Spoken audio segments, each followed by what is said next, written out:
It's not so white here, look. Bad example. Ignore sweater dog people. A tote bag full of kale. You're killing me, lady. Okay, maybe this neighborhood is mostly completely insufferably white, but that's just the way things are here. It doesn't mean we're racist. Hello, ladies and gentlemen, and welcome back to the Maverick Report. It's been a while, but we're going to kick it off with a new segment that we're calling This Week in Stupid.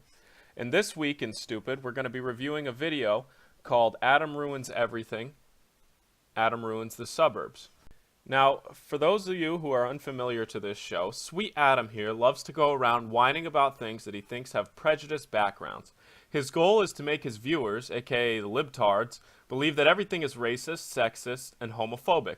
The thing is, his libtards already believe in this philosophy, so it's basically just another safe space for those no-brainers to feed their confirmation bias.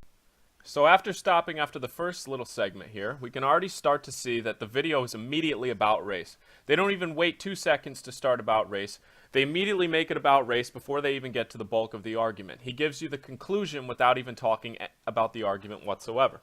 I'm sure you're not, Ron, but the fact that so many suburbs are mostly white is no accident. It's the result of decades of racist federal policy that affect us to this day. Look!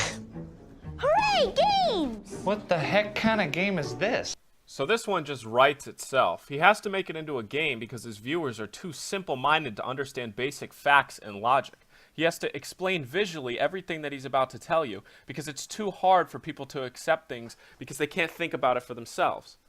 It's Settlers of the Suburbs, Redlining Edition. Now I apologize for stopping so short here again, but I wanted to give a simple description of redlining. Redlining was created by FDR's government in the 1930s during the Great Depression to establish security for banks and investors. The neighborhoods were colored red or green based on their current situation. The green neighborhoods were newer and laid in the outskirts of the cities, having higher income families with lower risk. The red zones were often in the inner cities, had higher crime rates and urban decay. Blacks and Hispanics often lived in the red zones, but they were not marked based on racial reasons. But Adam loves making everything about race, so he's about to try to convince you otherwise. Cool! Little Donovan, you be green. Ron, you're red. All right, red, just like the name. Looks like I've got the advantage. No, you don't. See, in the 1930s, as part of the New Deal, FDR created loan programs to help Americans finance their homes. But to decide who got those loans, the government created color-coded maps in which green neighborhoods were good and red neighborhoods were bad. This practice became known as redlining. Because of these policies, if you lived in the green neighborhoods, it was super easy to get a home loan. All right, I can buy property! But for folks in the red areas, no loans were available. Now I think Adam here is trying to protest against economics. Obviously the banks are not going to give loans to people in crime-ridden areas. Banks don't give loans to people who won't be able to pay them back. When they do, we get market crashes like the one that happened in 2007. This clearly has nothing to do with race, just economic position. But Adam is relentless in his attempt to turn everything into a racial issue. I can barely afford rent with this. There's no fair. The red areas are screwed. Yeah, they were. And do you know why some areas were designated as red? No, but I can guess. Those were the neighborhoods where African Americans and other minorities lived, and redlining systematically prevented them from getting home loans. Well, I know what I'll do. Just take my little guy and put him in the green neighborhood. Sorry, that's against the rules. Early suburb developers like William Levitt instituted explicitly racist policies. Levittown homes must not be used or occupied by any person other than members of the Caucasian race. And the federal government itself encouraged developers to discriminate. Developers, I want you to exclude non-whites. The result of these policies is that from 1934 through 1968, a whopping 98% of home loans were given to white families. Now, Sweet Adam here isn't incredibly wrong about discrimination back before the Civil Rights Movement that prevented persons of color from moving into the green zones, but I'm not seeing his conclusion here. We ended all of this, people. We solved the problem already. Discrimination is no longer a thing here in the United States. The Civil Rights Movement ended all of this. There are absolutely no more discriminative policies left in the United States today. It's equality for everybody. Yes. Okay, this is not fair. I did not get to pick what color I was when I started. Yeah, no one does. And this advantage compounded over time. The families in the green or white neighborhoods were able to purchase homes and accrue wealth. The market went up. I can sell my house and buy a bigger one. Whereas the people in the red neighborhoods got none of those opportunities. I can't afford property. I'm behind on my electric bill. In the green neighborhoods, the influx of new wealth attracted new businesses. Whoa, we got an organic grocery. So now I see where my main man Adam is trying to go with here. He's trying to create an argument that because of this happening so long ago, people who couldn't get home loans in the 1930s because they lived in poor neighborhoods have somehow passed their unfortune down through their heritage today. Well, this is bullshit, because in the United States today, anyone can pull themselves out of poverty, and having this victimhood mindset only keeps you poor. Take this study from the Brookings Institute that was done a couple years ago. They have found that there are only 3 things that you need to do by the end of your life to keep you out of poverty if you start in the lower class. And those things are have a job, graduate high school, and don't have kids before you're married. If you do all of these 3 things, they found that there's a 99% chance that by the end of your life, you're out of poverty. But that's too hard for some people to do, apparently, in Adam's world. Which caused property values to go up. Which meant white families could sell their homes and send their kids to college, They go up so fast. passing down their wealth and advantages to future generations. Meanwhile, the red neighborhoods had far less ability to build wealth, and many remained trapped in poverty. See, it's exactly like I said. You won't be poor if you do those 3 things that I mentioned to create a better future for your children. But that would require hard work, wouldn't it? And lefties don't want to do hard work. They want everyone to be handed a mansion and a pocket full of cash. The world won't work like that, sweethearts. This game is rigged. Yeah, it was. That's why laws were eventually passed that made most of these discriminatory practices illegal. Great! Finally, I can move. And I don't have enough money. Exactly. Without wealth, families in the red neighborhoods couldn't afford to move up, keeping these communities separated by race. Today, 70 years after Levittown was created, it's still less than 1% black. I may be dead, but the effect of my racism lives on. Well, that makes sense if you consider outside factors other than race. The neighborhood hasn't been under construction in many years, and the pre-existing families would most likely pass their homes down to the children once they died. But that's too hard for these libtards to think about, isn't it? So racism! And if the neighborhoods are segregated, that means the schools are too. What? No, that can't be true.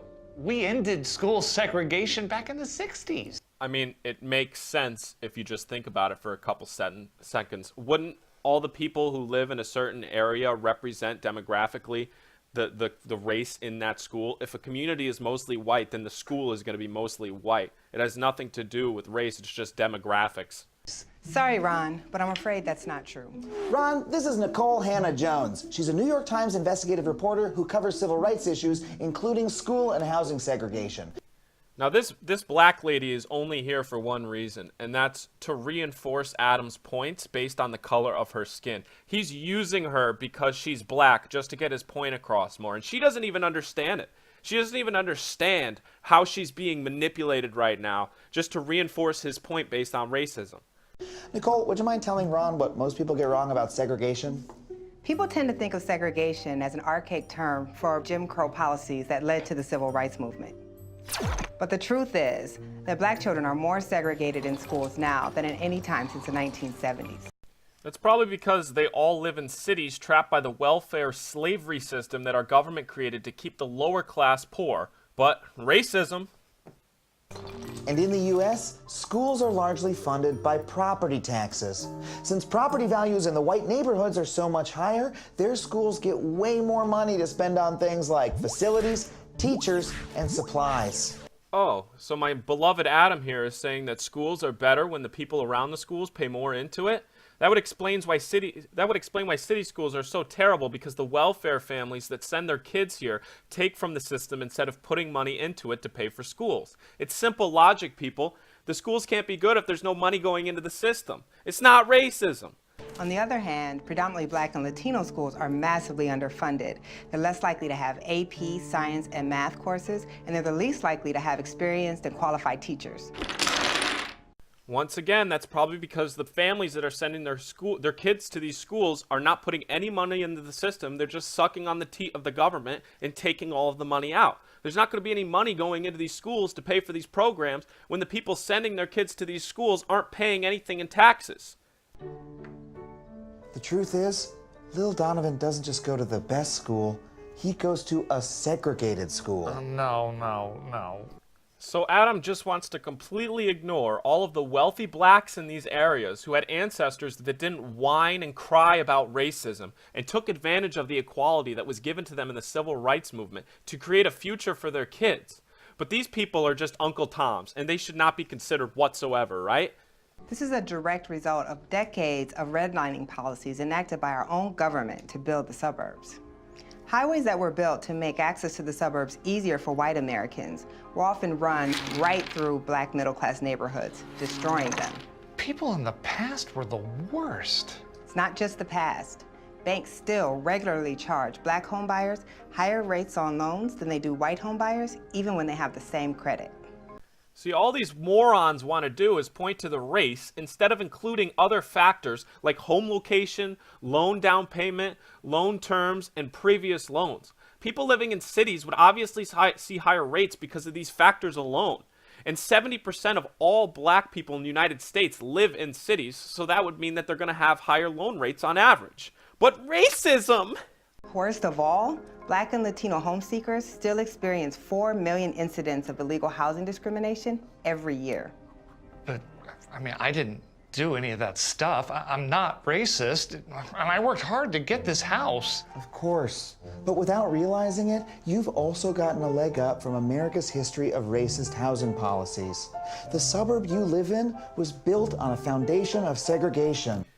Even though this white man may have started off just as poor, or if not poorer than many blacks and Hispanics before working hard to achieve what he has, he's still racist because of his skin color alone. If this isn't the definition of real racism, actual racism, I don't know what is. The double standard with the liberal thought process is so obvious that it's hard to believe that they've come this far. And we can't close our eyes to that. Now you see, racists like Adam love making everyone that worked hard for what they have look like the bad guy to justify themselves not doing what they hoped they would do in their life. It's easy to become a victim and blame phantoms for your problems, but all you're doing is dragging people down with you. The title of this show is accurate, but the only thing sweet little Adam is ruining here is hard work and self-discipline. If you liked the video, subscribe for more content, and like if you want to see American stupidity come to an end once and for all. This was This Week in Stupid. Sweet Adam ruins the suburbs.